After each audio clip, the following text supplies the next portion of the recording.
అందరికీ నమస్కారం అమ్మ. ఈరోజు మనం తెలుసుకుంటున్న అంశం ఏంటంటే 2024-25 విద్యా సంవత్సరానికి సంబంధించి 2025 మార్చిలో జరిగే పబ్లిక్ ఎగ్జామ్కి సంబంధించిన ఇంపార్టెంట్ మోడల్ క్వశ్చన్ పేపర్. దాన్ని తెలుసుకునే ముందు ఇంకా మన ఛానల్ సబ్స్క్రైబ్ చేసుకుని వాళ్ళంటే దయచేసి సబ్స్క్రైబ్ చేసుకొని లైక్ చేసి షేర్ చేసి మీ ఫ్రెండ్స్కు రిలేటివ్స్ అందరికీ సబ్స్క్రైబ్ చేసుకోమని చెప్పండి. నా ఛానల్ని సబ్స్క్రైబ్ చేసుకొని ప్రత్యక్షంగా పరోక్షంగా సపోర్ట్ చేస్తున్న వాళ్ళందరికీ పేరు పేరున ప్రత్యేకమైన హృదయపూర్వక ధన్యవాదములు.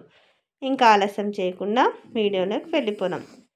విభాగం 1లో క్రింది పరిచిత పద్యాన్ని ఒకదాన్ని చదివి ఇచ్చిన ప్రశ్నలకు జవాబులు రాయండి. 8 మార్కులు. ఈ పద్యం చదివి ఇచ్చిన ప్రశ్నలకు సమాధానాలు రాయాలి.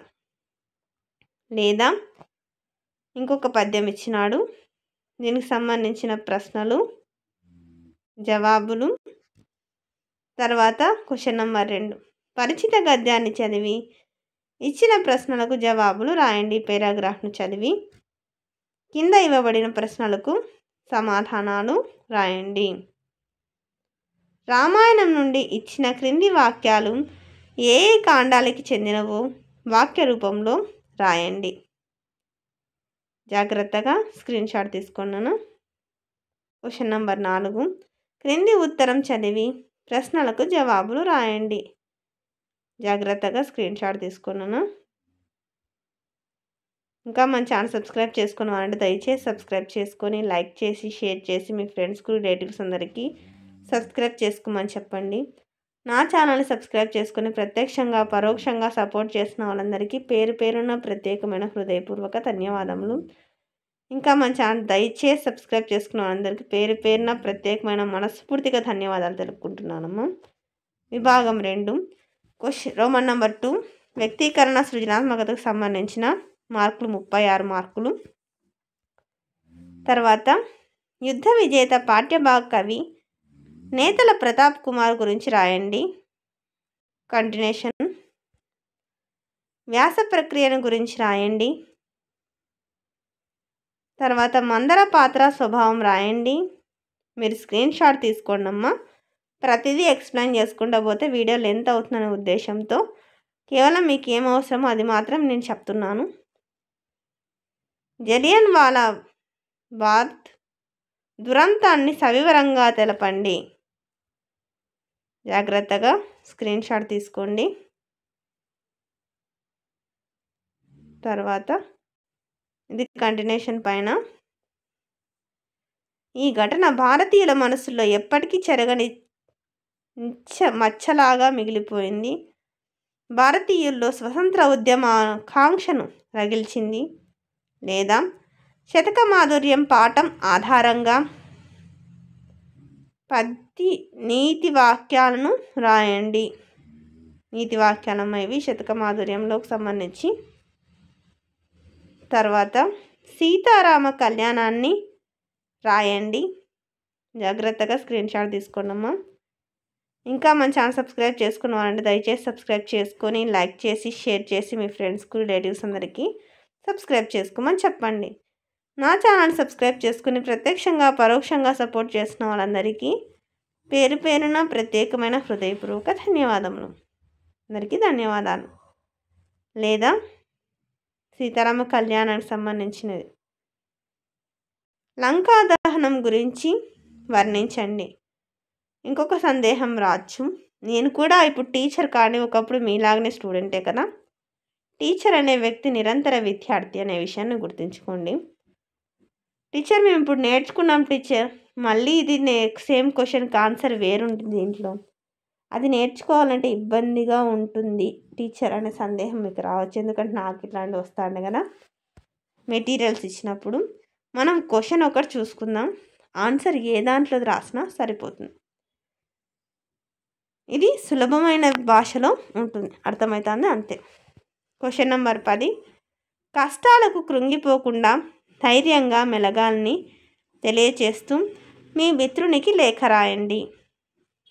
జాగ్రత్తగా స్క్రీన్ షాట్ తీసుకోండి మా. తర్వాత మిత్రునికి లేఖ చిరునామా లేదా ప్రకృతిలో మీరు చూసిన అందమైన ప్రదేశాన్ని వర్ణిస్తూ రాయండి. జాగ్రత్తగా స్క్రీన్ షాట్ తీసుకోండి.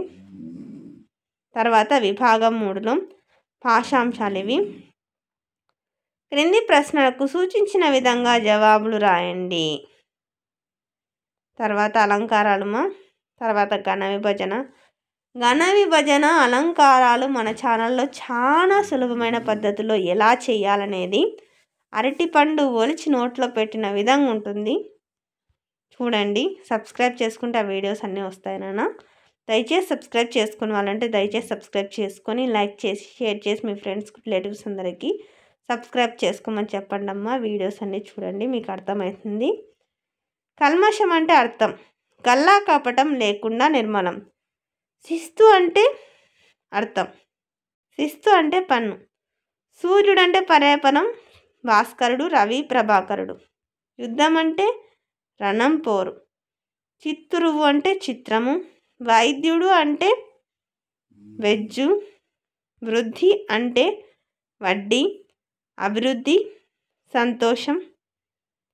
రాజ్యం అంటే రాష్ట్రం ఏలుబడి. మంత్రి అంటే రహస్యమున ఉత్పత్తార్థం. రహస్యమున కార్యాలోచనము కలవాడు సచివుడు. పాతకము ఉత్పత్తార్థం. పాతకానికి కారణమైనది పాపం. అతడి చేయి తిరిగిన రచయిత జాతీయం. చేయి తిరిగిన. శ్రీరామ రక్ష ఏ సందర్భంలో ఉపయోగిస్తారంటే ఎలాంటి ఆపదలు కలగకుండా రక్షించడం అనే సందర్భంలో వాడుతారు. క్రింది ప్రశ్నలకు సూచించిన విధంగా జవాబులు రాయండి. యుద్ధోన్మాది అంటే విడదీయడం. యుద్ధ ప్లస్ ఉన్మాది. స్నానము ప్లస్లు కలిపి రాసే స్నానాలు. ఇక్కడ దీపముండగనే సంధి ఉత్వసంధి. సాహిత్య అభిరుచి విగ్రహవాక్యం. సాహిత్యం నందు అభిరుచి. రాకాసిమూక అంటే షష్ఠి తత్పురుష సమాసం. ఇన్కున్ యొక్క లోన్ లోపల షష్ఠి తత్పురుషం. రాకాసుల యొక్క మూక. తర్వాత ఆధునిక వచనం. గృహంబునకు రమ్మని యతన్ దొడ్కిని చరియే. ఇంటికి రమ్మని అతనిని తీసుకుని వెళ్ళాను. నాటక ప్రదర్శన జరిగింది. వ్యతిరేకం. నాటక ప్రదర్శన జరగలేదు. క్రింది క్రియాపదాలలో వ్యతిరేక క్రియను గుర్తించి రాయండి. చేయక. పిల్లలందరూ ఒకే చోట చేరారు. పిల్లలందరూ బొమ్మలతో ఆడుకుంటున్నారు. సామాన్య వాక్యం సంశిష్ట వాక్యం. పిల్లలందరూ ఒకటే చోట చేరి బొమ్మలతో ఆడుకుంటున్నారు. ఎల్లమ్మ పన్ను నమ్మింది. సరైన కర్మను వాక్యాన్ని గుర్తించండి. ఎల్లమ్మ చేత పండ్లు అమ్మబడ్డాయి. మీరు మా ఇంటికి రావచ్చు. అనుమదార్థక వాక్యం. పర్మిషన్ ఇస్తాను. అలవాటు నదుపులో పెట్టుకోవాలి. విద్వర్తక వాక్యం. వాన వస్తోందో రాదో. సామాన్య వాక్యము. వస్తుందో రాదో అంటే సందేహం అనుమానం కాబట్టి సందేహార్థక వాక్యం. జీవని బొమ్మలు వేయగలదు. ఇదేంది సామర్థ్యార్థక వాక్యం.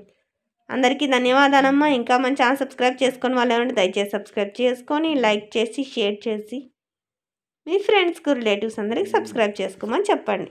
నా ఛానల్ని సబ్స్క్రైబ్ చేసుకొని ప్రత్యక్షంగా పరోక్షంగా సపోర్ట్ చేసిన వాళ్ళందరికీ పేరు పేరున ప్రత్యేకమైన హృదయపూర్వక ధన్యవాదాలు. అందరికీ ధన్యవాదాలు. దయచేసి వీడియోని మాత్రం స్కిప్ చేయొద్దు.